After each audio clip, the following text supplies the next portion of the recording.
So Apple has just dropped a few new iPhones and the new HomePod Mini, but no Apple TV or AirTags. So you know what time it is? It's time to uncover them. Hello everyone, my name's Mike, and here at Tech Carmoon, we uncover tech at home and in video.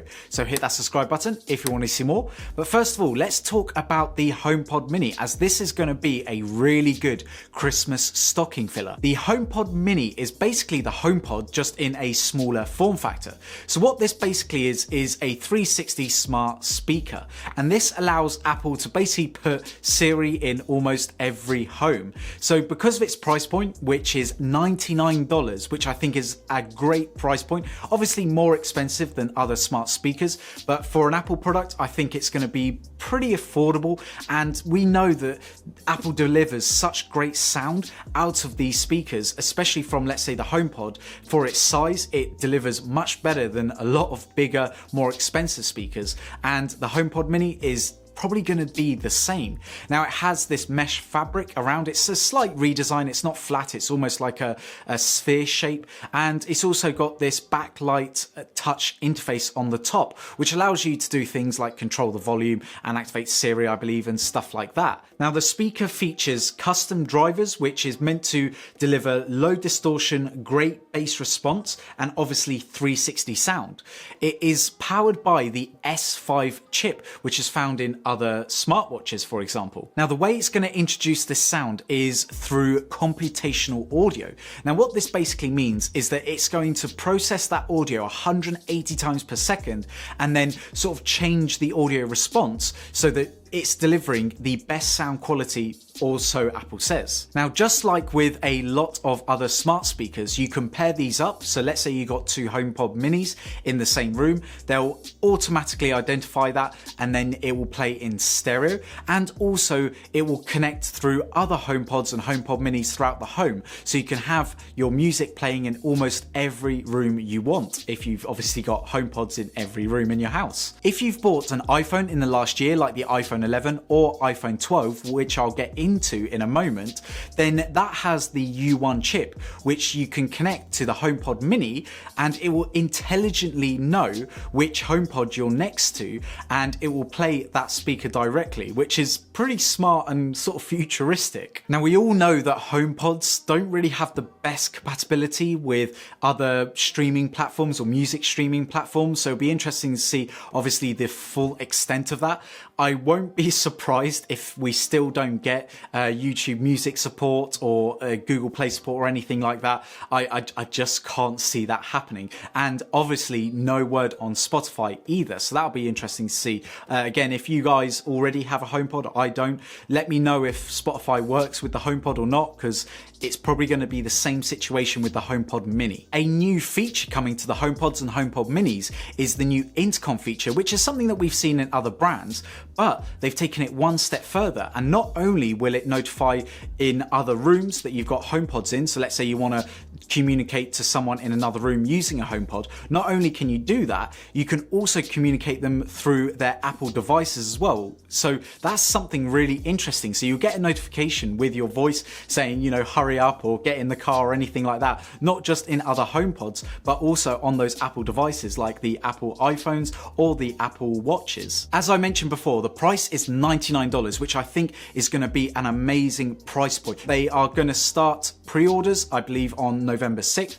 and then start shipping those out in November 16th. So as we know from the rumors and stuff like that, that Apple are going to delay some of these shipments because of obviously the current circumstances. Now moving on to the iPhone. So they've released 4 new iPhones. Yes, 4 iPhones. Now they're not obviously completely different, some are just different sizes, but you've got 2 main models, the iPhone 12 and the iPhone 12 Pro.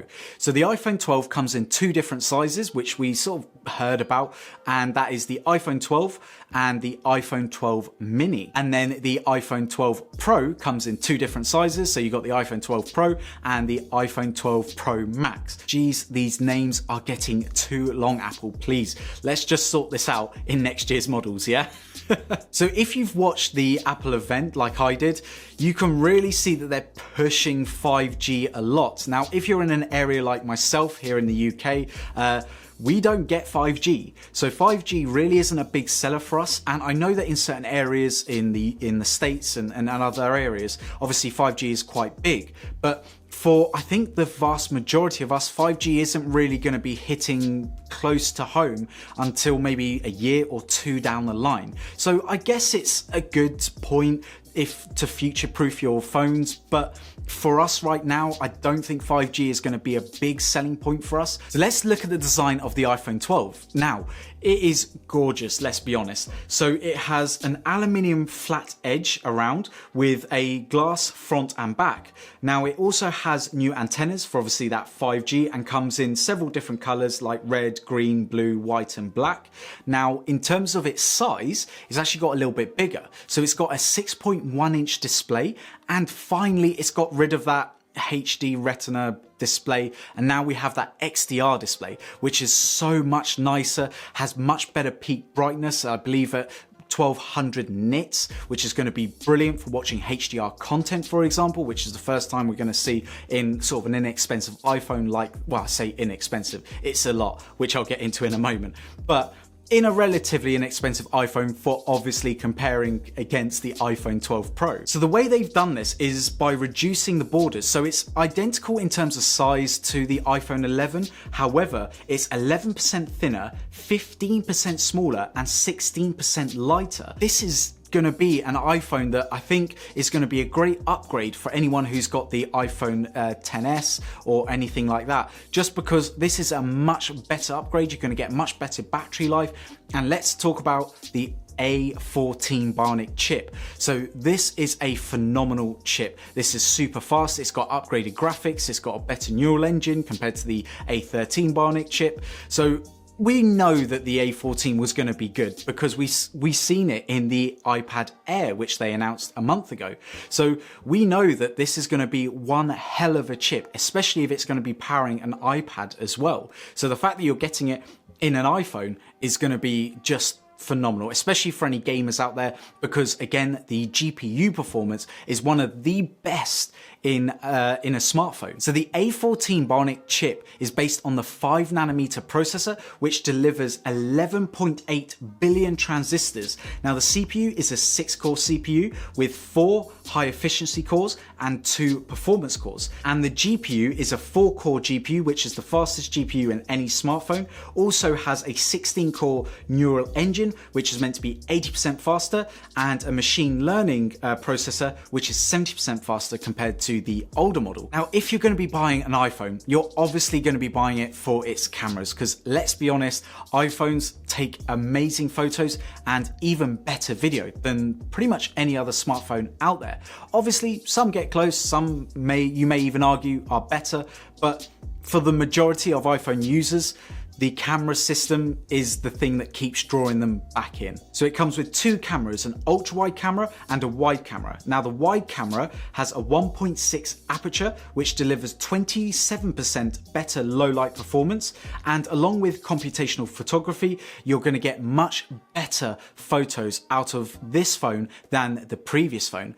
Also, along with that, you're getting Smart HDR3 thanks to its new ML engine, which is meant to obviously deliver much better HDR photos. We also get night mode on the iPhone, and this is available on all the cameras, and this is something that we haven't seen before on the previous iPhones, which is great to see, so that no matter which camera you're using, you're going to take amazing photos no matter what the condition is. So MagSafe is back, but in a different way. It's not to do with the charging connector, unfortunately. That is still the same, but they've introduced a new way of wireless charging. So we heard about this in the rumors, but basically now the wireless charger on the back of the iPhones has magnets, so that it's much easier to connect a wireless charger without sort of it misaligning or anything like that, reducing its capability. Now this is a 15-watt wireless charger, and also because of these magnets, they come with a whole bunch of accessories which can connect to these these magnets, like a new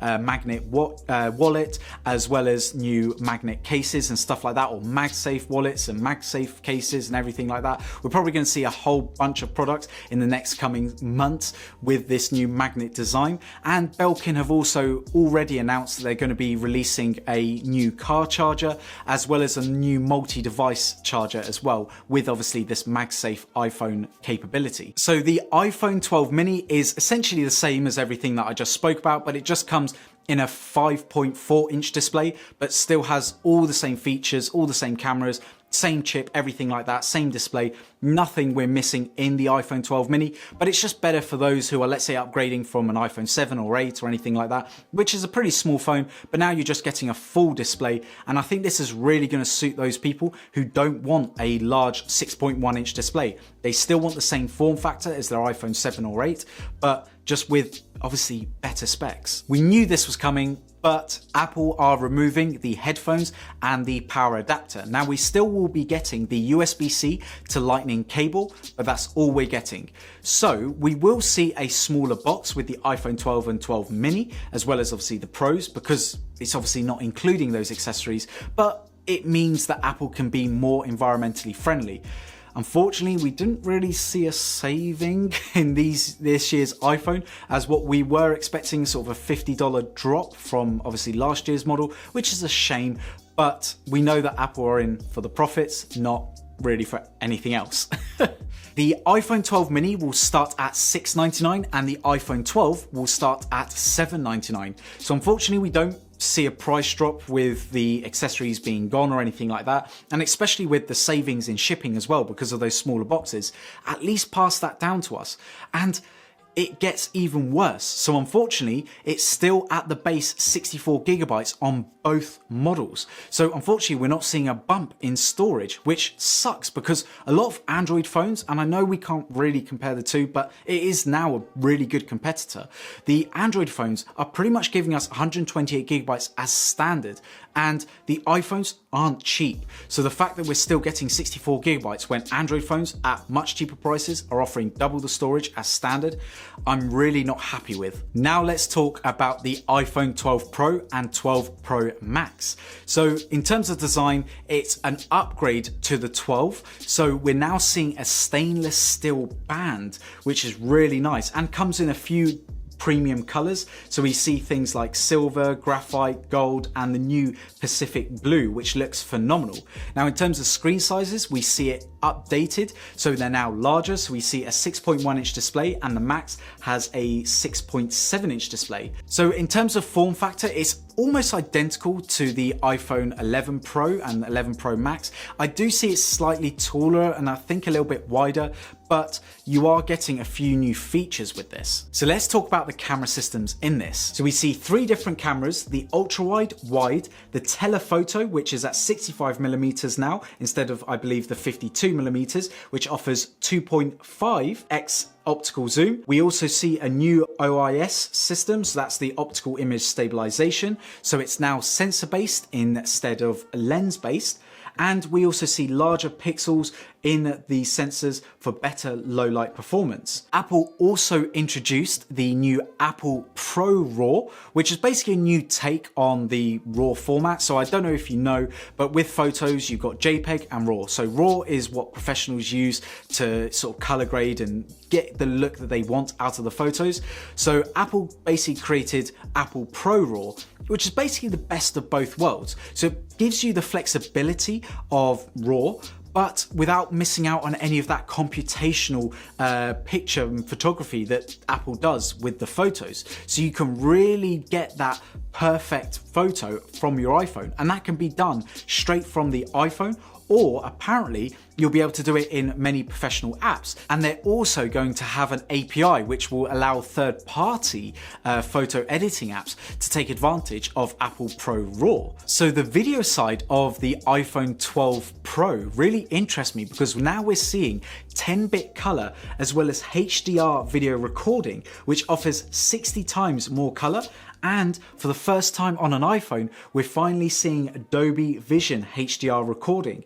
And you can edit this video on your iPhone and you can share it on your iPhone, you can view it on your iPhone, because obviously that iPhone has a peak brightness of 1200 nits, which is obviously a perfect screen for editing this kind of footage. I mean, none of my screens can even get to that brightness.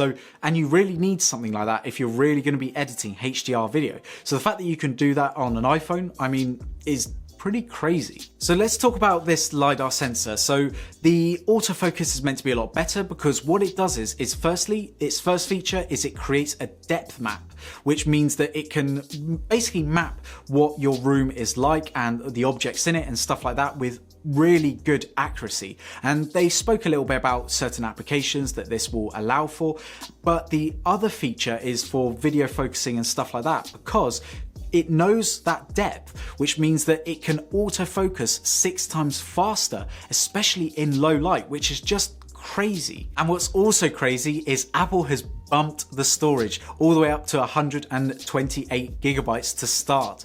So same price points as last year from the 11 Pro and 11 Pro Max, but we're seeing double the storage, because obviously HDR or 10-bit HDR video recording is very taxing on your storage. So it's good to see that they've thought about it and thought, yeah, 64 gigabytes is definitely not enough if you're going to be doing a lot of video recording. So in terms of availability and pre-ordering, the iPhone 12 and 12 mini will be available to pre-order on October 16th and will be available on October 23rd.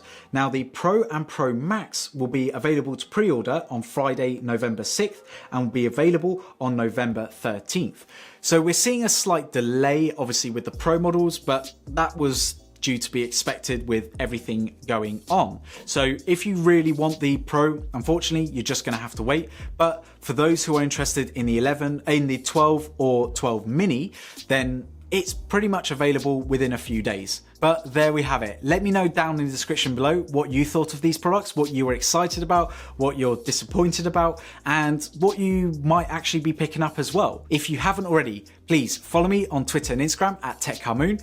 Give this video a like if you've enjoyed it, and hit that subscribe button if you want to see more. And if you want to see more of this face right now, then you know what to do. Just click on one of these videos. I mean, both of them are just fantastic. So go ahead, just click on it. Anyway, everyone, look after yourselves, and I'll see you in the next one. Bye.